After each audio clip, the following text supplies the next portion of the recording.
Good day guys! Sa video ito, ipapakita ko sa inyo kung saan makikita ang list ng beneficiary or dependents natin sa PhilHealth online. Simulan na natin. Bisitahin natin ang PhilHealth website. Sa homepage, itap natin ang online services link. Tapos, under ng membership, itap natin ang register/login link.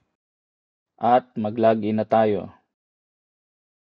I-type natin sa given spaces ang ating PhilHealth ID number, password, at CAPTCHA. At itap natin ang login. Sa member information page, itap natin ang list of dependents tab.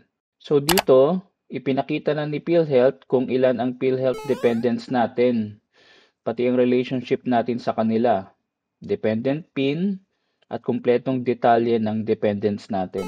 So ayun, ganun lang kadali makita ang list of dependents natin sa PhilHealth online. Salamat po sa panonood nitong video.